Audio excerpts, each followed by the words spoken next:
Weeks had passed since Emily Hart vanished from her home, and James Hart, her father, had lived in the nightmare of not knowing where she was, or if she was even still alive. The community rallied, but as days turned into weeks, the investigation grew colder, hope starting to fade. And then, out of nowhere, the phone call came. James dialed 911, his voice shaking as he told the operator what no one could have prepared for. He had found Emily's body, lying lifeless in a remote forest, months after she had gone missing. The police arrived on the scene, and there, kneeling by his daughter's body, was James Hart, trembling with grief. But something was off. They couldn't help but notice something unsettling about James's behavior. And then he said it. She stopped screaming. Everything just stopped. But he wasn't there when it happened. He hadn't known where his daughter was, not until now. So how did he know exactly what happened in those final moments? The investigation would never be the same again. What started as a tragic discovery turned into something far more disturbing, as detectives now had to ask, what really happened in that forest on the night Emily Hart died? And could there be more to this story? But before we begin, if you find this video interesting, please give it a like at the end and tell me what you think about the case. It really helps the channel. And don't forget to subscribe for more. Thank you. This video is created solely for educational and documentary purposes.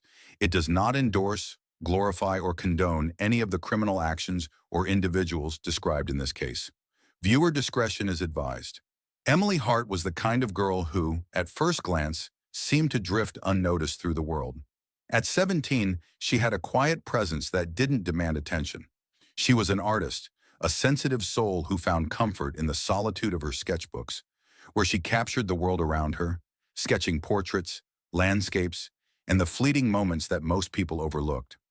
Her pencil strokes were gentle, but they held a depth that spoke to the vulnerability she kept hidden inside. Emily preferred to stay at home, spending her time creating rather than socializing. Growing up in a small suburban neighborhood, Emily was part of a close-knit family. Her parents, James and Clara Hart, seemed to embody the American dream. They were hardworking, involved in the community, and had a reputation for being loving, religious, and dependable. To those on the outside, the Hart family seemed like the perfect example of suburban bliss. But as Emily's life unfolded, it would soon become clear that not everything was as it appeared in their seemingly perfect world. Then in January of 2023, something shifted within Emily. Her teachers began to notice the change too.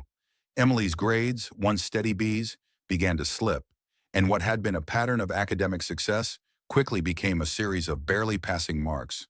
Her teachers attributed it to the usual teenage stress, assuming that the pressures of school were simply taking their toll. But as weeks turned into months, it became clear that there was something much deeper at play. She distanced herself from those who cared about her most, including her best friend, Hannah Cooper. Hannah tried to reach out, but Emily would give vague excuses or simply pull away, leaving Hannah more confused and concerned than ever. And then there was the secret that Emily carried with her every day, a secret that weighed heavier than any of her fears. She was pregnant. At the time, she was about 8 to 10 weeks along, and the father was someone she should have been able to trust above all others, her own father, James Hart. The revelation was buried in Emily's private journal, where she wrote about the confusion and shame that consumed her. Her entries were raw and fragmented, filled with anguish but also fear. Fear of what this meant for her family, and for her future. She couldn't bring herself to tell anyone, not her best friend, not even her mother, Clara Hart, who had always been so supportive and loving. Emily, overwhelmed by the weight of the secret, began to retreat further into herself. This was the beginning of the unraveling. What they didn't know was that Emily's secret would soon collide with the darkest realities of her life. And it was amidst this whole drama that Emily was reported missing. Initially, everyone thought it was the case of a misguided teenager who simply ran away from home. But the investigation would prove otherwise. And James Hart had taken the reins in the search for his missing daughter, Emily. From the very beginning, he played the role of the heartbroken father, constantly in motion, organizing teams, guiding the search, and making sure everyone knew how much he cared. His emotional breakdowns seemed real, raw. He'd collapsed to his knees in front of the volunteers, his sobs echoing in the cold, empty spaces where his daughter had once lived. He publicly displayed grief with such intensity that it was almost impossible to imagine that anyone could doubt his sorrow. The whole community rallied behind him, and no one could see what Detective Olivia Clark had started to notice. Something was off, something didn't sit right. At first it was subtle, little things that didn't immediately raise alarms but, in retrospect, should have. James seemed far too focused on controlling the narrative, directing the search efforts in ways that didn't feel natural. He was constantly suggesting areas to look at, but whenever anyone proposed searching certain places, like the Oakwood Forest, he quickly dismissed them. "It's not worth it," he would say, almost too calmly. He didn't want anyone looking in places that, for some reason, seemed to make him uncomfortable. There was something about his behavior that felt too controlled, too calculated. Was it the behavior of a grieving father, or someone hiding the truth? As days passed, the search for Emily expanded, but so did the sense of suspicion around James. Detective Olivia Clark, who had been watching him from the beginning, began to question whether James's grief was as genuine as it appeared. Then came an unsettling discovery. Hannah Cooper, Emily's best friend, came forward with something that sent a shiver down the spine of everyone involved in the case. She mentioned the disturbing drawings that Emily had been making in the months leading up to her disappearance. Drawings that were unlike anything Emily had created before. They weren't the usual landscapes, the self-portraits that filled her sketchbooks. These were different. One in particular stood out. A girl trapped inside a cage, desperately pleading for help. It was a symbol of something far deeper, something unspoken.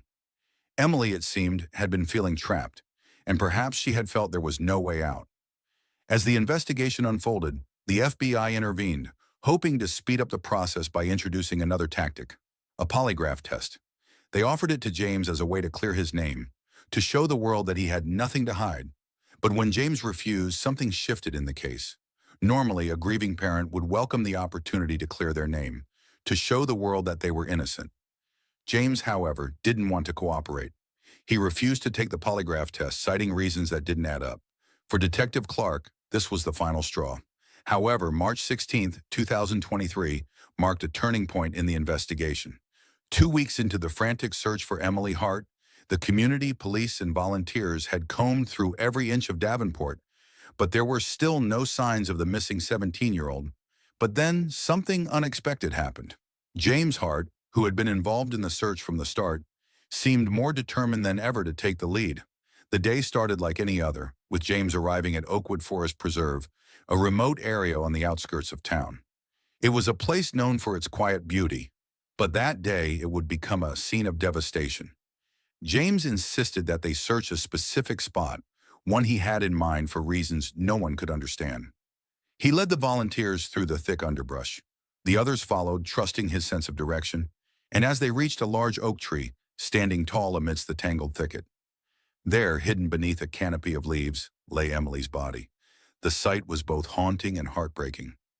Her body, still clothed in the attire she had been wearing when she vanished, was positioned in a way that seemed almost deliberate. The way the branches of the oak seemed to shield her from view felt unnatural, as though someone had placed her there, hidden her away for a reason. As the police arrived, they quickly began to gather the evidence. The scene was sealed off, and every inch of the area was scrutinized.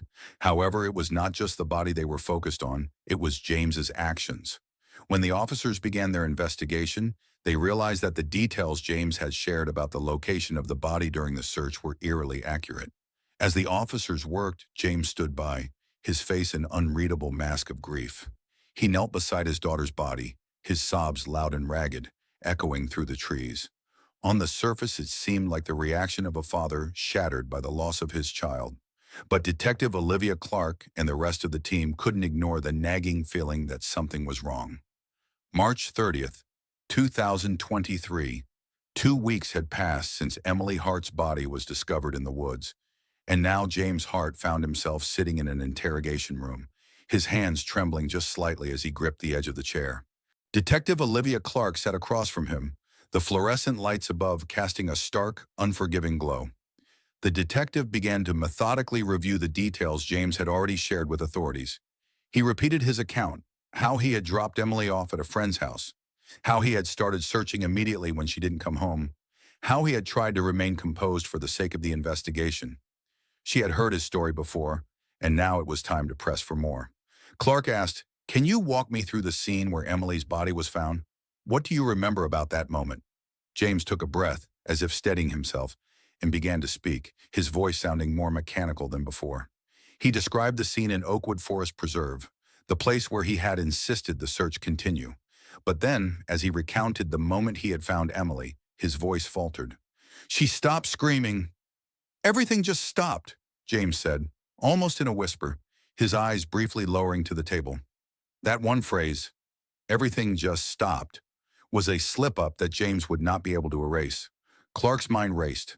This detail, this very phrase, had never been made public. No one, not even the search teams or the authorities, had shared the precise moment of Emily's death. The moment when she stopped fighting, stopped screaming, stopped breathing.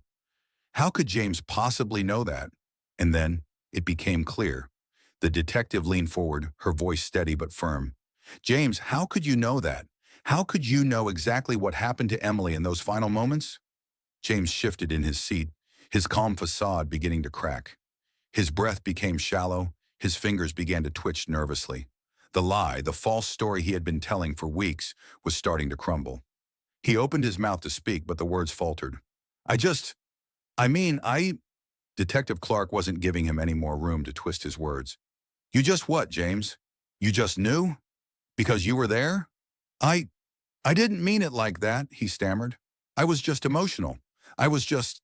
I..." But the detective wasn't buying it. "James, you don't get to take it back. You've just told me something that only the person who was there could know. You've just told me that you were there when Emily stopped screaming, when she died." And it was under this intense pressure that James suffered a heart attack and collapsed. He never thought he would be caught red-handed, and that everything would come crashing on him. So James spent about 2 weeks in the hospital. However, a second investigation awaits him. It was April 10th, 2023, and James Hart had been through enough.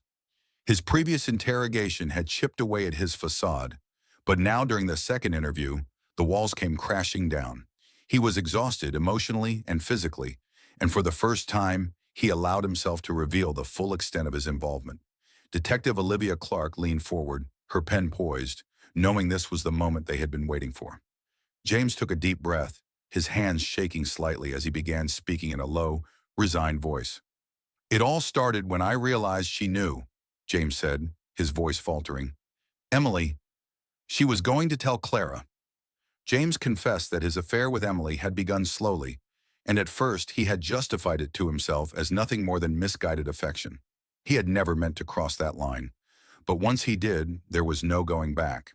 At first it was innocent enough, just a few moments of tenderness that blurred the lines of fatherhood. But over time, that tenderness became something darker, more obsessive. And when Clara, his wife, went on an extended business trip, the door was left wide open. "I didn't plan for it to happen. I thought maybe it would pass. But when she started pulling away from me, I wanted her closer. I needed her to trust me," James explained, his voice breaking. "But then she got pregnant and everything changed." He admitted he had tried to push her to get an abortion, but Emily had refused. She was terrified, scared of the consequences, scared of him. She had begged him not to tell Clara, but deep down, James knew he was trapped. He couldn't let his secret come out. He couldn't bear the thought of losing everything. "I told her we could fix it, that I'd protect her," James continued, his words filled with guilt. "But I knew it would never go back to normal." The day Emily went missing, March 2nd, 2023, began like any other. But James knew something had to be done. He had to silence her, make sure she couldn't expose him. That day, Emily was distant, more withdrawn than usual. He had noticed it the night before, the way she barely spoke to him at dinner, the way she avoided his gaze. He knew she was planning to tell Clara, to tell the world, and James couldn't let that happen. That afternoon, when Emily came home from school, she was tense. She had barely said a word to him, and that made James uneasy. When she went upstairs to her room, he decided it was time to confront her. But first, he needed to make sure the story would match. He had to be seen as the worried father, the one looking for his missing daughter. James described how he watched the clock, the seconds ticking away. He needed to act quickly before Emily could tell anyone the truth. It was at 3:15 p.m. when he decided to make his move. He had gone upstairs, knocking on Emily's door. She was sitting on her bed, her eyes wide with fear. "Dad, please don't," she had begged, but it was too late. He had already crossed that line. James went into her room, and there, in the quiet space of his daughter's bedroom, everything unraveled. He choked her, his hands closing around her throat as she struggled beneath him. The last thing he could hear was her gasping for air, her voice weakening with each passing second. She stopped screaming. "Everything just stopped," James said, his voice barely above a whisper. It was a slip that would later be the one detail that sealed his fate. He described how her body went limp, how he felt no remorse in that moment, just an overwhelming sense of control, as though he had finally eliminated the threat to his life. But the investigators weren't buying that. Detective Olivia Clark shouted, "But that doesn't explain the 15 stabs on her body." It was then that James revealed that, after the initial step of murder, he had gone one step further to make sure she died completely and was almost unrecognizable. "I stabbed her again and again," while screaming, "I love you." And that was all the detective needed to move the case to the next phase. James continued his confession, detailing the timeline of events that followed. He explained how, after killing Emily, he had driven to Oakwood Forest Preserve to discard her body, ensuring that no one would find her until he was ready. He drove the 23 miles there in a hurry, his mind racing with each mile. He had arrived at Oakwood Forest by 8:37 p.m., staying for 48 minutes. During this time, he hid Emily's body near a large oak tree where it would be difficult to spot. The entire time, he told himself this was the only way to preserve his family's life, to keep his secret from coming out. When he returned home at 10:32 p.m., he resumed his act, pretending to be the worried father. On May 5, 2023, the official autopsy results were released, bringing devastating clarity to the tragic case. The coroner confirmed the cause of death as multiple sharp force injuries. Emily Hart, just 17 years old, had been stabbed 15 times. This also proved that after James choked her neck, perhaps she was still breathing slightly. But it wasn't only the sheer number of stabs that sent a chill through the investigation, it was the precision. The depth of each wound, aimed to ensure that Emily would not survive, revealed the killer's ruthless determination. However, the autopsy results weren't done shocking the investigators. DNA tests confirmed a revelation that deepened the horror. Emily was pregnant, around 8 to 10 weeks along. The case had taken a dark turn, but the next discovery would change everything. Further testing revealed that the father of Emily's child was none other than her father, James Hart. This was the pivotal moment. The DNA evidence wasn't just a breakthrough, it was a bombshell that confirmed the unthinkable. The very man who was supposed to protect Emily, who had promised to keep her safe, was the one who had violated her. The one who had fathered a child with her, and then murdered her to cover up his crime. Now there was no room for doubt. The police no longer had to wonder if James Hart had been involved, they knew. The autopsy results, combined with the DNA evidence, had tied him directly to the crime. By May 17, 2023, the weight of the investigation finally fell on James Hart. After weeks of building evidence, the police had enough to charge him with first-degree murder, essay of a minor, and incest. The moment they came for him was swift, yet the gravity of the charges stunned the community. James was arrested at his home, his face blank, almost devoid of emotion. To the outside world, it seemed as if the walls of his life were collapsing in slow motion. Neighbors, who had known James for years as the doting father, the man who volunteered at local events, and the loving husband, were in disbelief. They couldn't fathom that the man they had trusted, the one who had smiled and waved at them just days before, could be capable of such monstrous acts. But the truth was undeniable. James had betrayed everything he once stood for, and the facade of the perfect father crumbled in an instant. The media frenzy surrounding his arrest was relentless. News outlets clamored for information, and the small town became the epicenter of a story that no one could have imagined. Friends and family members, those who had been close to James, struggled to reconcile the man they thought they knew with the monster the investigation had revealed him to be. It was a shockwave that spread far beyond the walls of his home, reverberating through the community in waves of disbelief. But no one was hit harder than Clara, his wife. Clara Hart, the woman who had built a life with James, who had shared their dreams of a family, was now faced with an unspeakable betrayal. The woman who had once held their daughter's hand through school projects and birthday celebrations now had to come to terms with the brutal reality of her daughter's death. But worse, she had to confront the truth about the man she had loved for so many years. The man who was now revealed to be a cold-blooded killer and a sexual predator. Clara struggled to breathe, her world crumbling as the pain of her daughter's death collided with the weight of her husband's actions.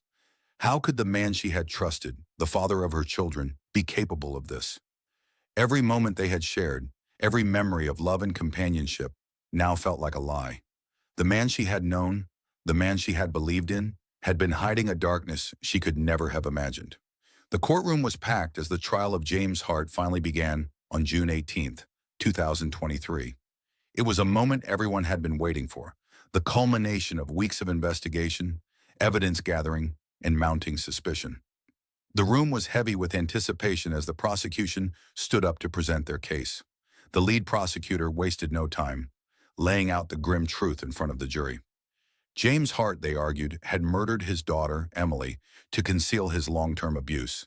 The details were sickening: the manipulation, the control, the SOA that had occurred right under the roof of their family home. The prosecution presented irrefutable evidence: DNA tests confirming that James was the father of Emily's child, and his confession, his chilling words during the police interrogation that cemented his guilt. The case is clear, and the prosecution was determined to see justice served. On the other side, the defense offered a weak counter-argument, trying to cast doubt on the evidence presented. They claimed James had been wrongly accused, that the evidence was circumstantial, and that the prosecution was jumping to conclusions. They tried to blur the lines between fact and speculation, but they knew it was a hard case to fight.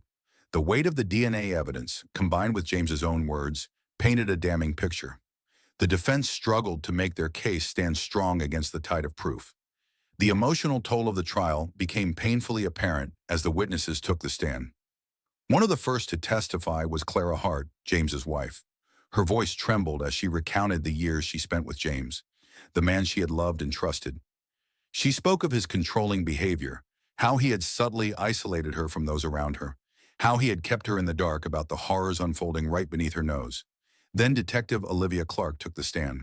As the lead investigator, she recounted the meticulous process of questioning James and the crucial slip-up he made during the interrogation. She described in chilling detail how James had confessed to being there when Emily died, his words forever etched into the minds of those who heard them. She stopped screaming. Everything just stopped. It was a detail that had never been released to the public, and it was that mistake that shattered the facade of a grieving father and turned James into the prime suspect. Detective Clark presented James's chilling actions, his refusal to cooperate fully, his attempts to cover up the truth, and his deliberate misdirection during the search for Emily as undeniable evidence of his guilt. Each witness, each testimony, only seemed to strengthen the prosecution's case. The jurors, once unsure, now had no doubt in their minds about James's involvement. Closing arguments.